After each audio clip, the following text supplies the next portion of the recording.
Oke, assalamualaikum warahmatullahi wabarakatuh. Halo santri semuanya, bagaimana kabarnya? Semoga santri semuanya dalam keadaan sehat dan juga tetap istiqomah dalam beribadah kepada Allah SWT, terutama pada bulan Ramadan kali ini ya. Oke, santri PPM MBS Yogyakarta yang saya cintai, pada kesempatan kali ini saya selaku pengampu mata pelajaran kimia akan memberikan materi mengenai larutan elektrolit dan juga larutan non-elektrolit. Langsung saja kita buka slide-nya.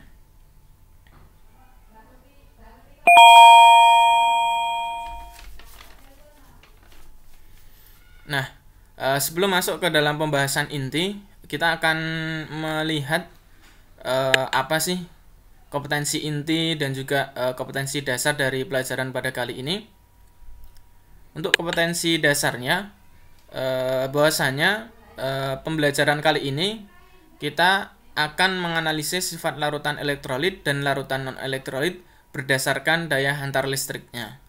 Kemudian indikatornya yang pertama yaitu membedakan sifat larutan elektrolit dan sifat larutan non-elektrolit berdasarkan daya hantar listriknya. Yang kedua, membedakan ciri larutan elektrolit kuat dan elektrolit lemah. Yang ketiga, menjelaskan penyebab kemampuan larutan elektrolit menghantarkan arus listrik. Kemudian yang terakhir yaitu menerapkan konsep larutan elektrolit dalam kehidupan sehari-hari.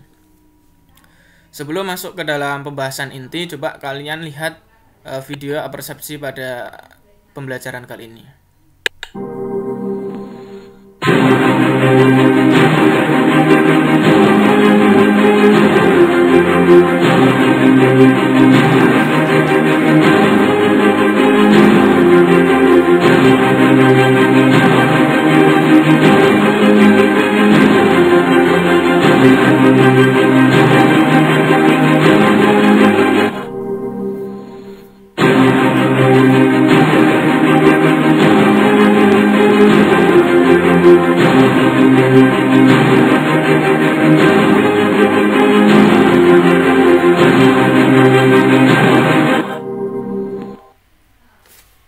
Oke, dalam video tersebut kalian tadi mengamati ya bahwasanya ada seseorang yang dia tersengat arus listrik ketika berenang. Kemudian ada juga kegiatan untuk ini ya, setrum listrik ya, untuk mendapatkan ikan seperti itu. Jadi dari video tersebut kita bisa mengambil kesimpulan bahwasanya larutan itu ada yang sifatnya dia bisa menghantarkan arus listrik, dan larutan tersebut dinamakan dengan larutan elektrolit. Nanti ada juga larutan yang tidak bisa menghantarkan arus listrik, ya, yang juga nanti akan disebut dengan larutan non-elektrolit. Selengkapnya kita lihat dalam peta konsep. Nah, ini dia. Dalam peta konsep ini, larutan itu berdasarkan daya hantar listriknya dibagi menjadi dua, yaitu larutan elektrolit dan yang kedua yaitu larutan non-elektrolit. Nah, konsep larutan elektrolit dan non-elektrolit ini sebenarnya diawali oleh seorang ilmuwan yang namanya Arrhenius. Coba akan kita lihat teori Arrhenius. Menurut Arrhenius, ya, larutan yang dapat menghantarkan arus listrik itu disebut dengan larutan elektrolit. Svante Arrhenius, ahli kimia terkenal dari Swedia, mengemukakan teori elektrolit pada tahun 1884 yang sampai saat ini teori tersebut itu masih tetap bertahan.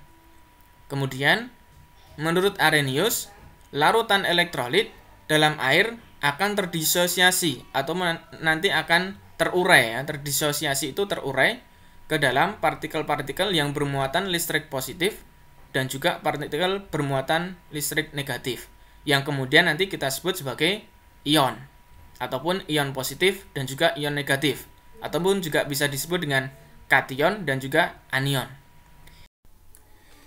Nah, jumlah muatan ion positif akan sama dengan jumlah muatan ion negatif, sehingga muatan ion-ion dalam larutan nanti bersifat netral. Ion-ion inilah yang bertugas menghantarkan arus listrik. Maksudnya bagaimana? Misalkan kita memiliki NaCl. Garam NaCl ketika kita larutkan ke dalam air, maka dia akan menjadi ion positif berupa Na+, dan juga ion negatif berupa Cl-. Apabila kita teliti muatannya, Na+ itu bermuatan +1, sedangkan Cl- bermuatan -1. Artinya, jumlah muatan ion positif dan jumlah muatan ion negatif itu sama, sehingga muatan ion-ion dalam larutan nanti bersifat netral.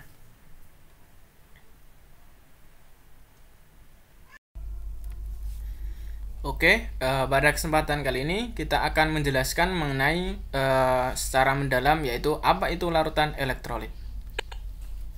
Larutan elektrolit adalah suatu zat yang ketika dilarutkan dalam air akan menghasilkan larutan yang dapat menghantarkan arus listrik. Kemudian yang menjadi pertanyaan adalah kok bisa sih larutan elektrolit itu bisa menghantarkan arus listrik? Nah, jawabannya, larutan elektrolit dapat menghantarkan arus listrik karena zat elektrolit dalam larutannya akan terurai menjadi ion-ion yang bermuatan listrik. Kemudian, ion-ion tersebut bergerak secara bebas. Coba kita lihat animasi dalam slide tersebut. Nah, apabila kita memiliki garam NaCl, kemudian kita larutkan ke dalam air, maka akan terurai menjadi Na+ dan juga Cl-. Na+ dan juga Cl- ini mereka bergerak secara bebas. Makanya Na+ dan juga Cl- inilah yang berperan menjadikan larutan garam ataupun larutan NaCl dia bisa menghantarkan arus listrik. Coba selengkapnya kita lihat percobaan mengenai larutan elektrolit pada larutan garam berikut ini.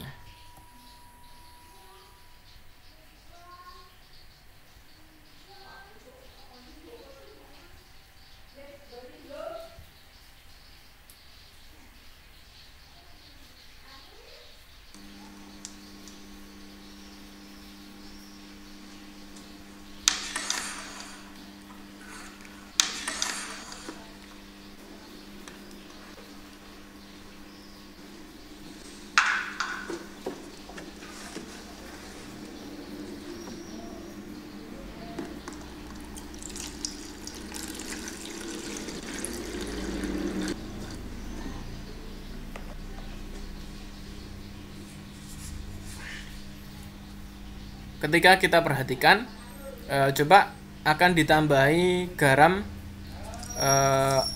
air yang tadi sudah dituangkan.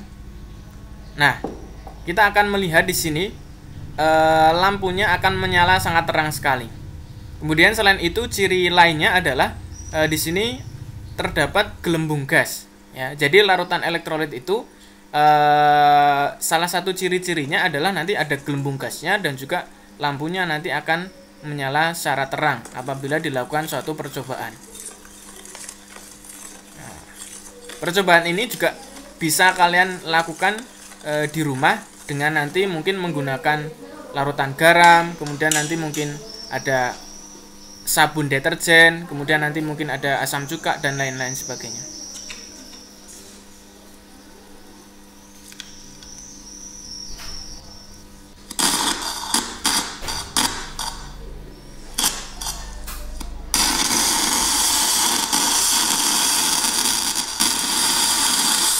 Oke, saya rasa sudah cukup.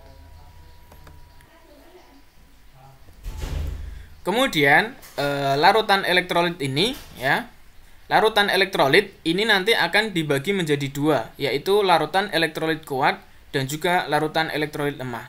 Apa itu larutan elektrolit kuat dan juga larutan elektrolit lemah?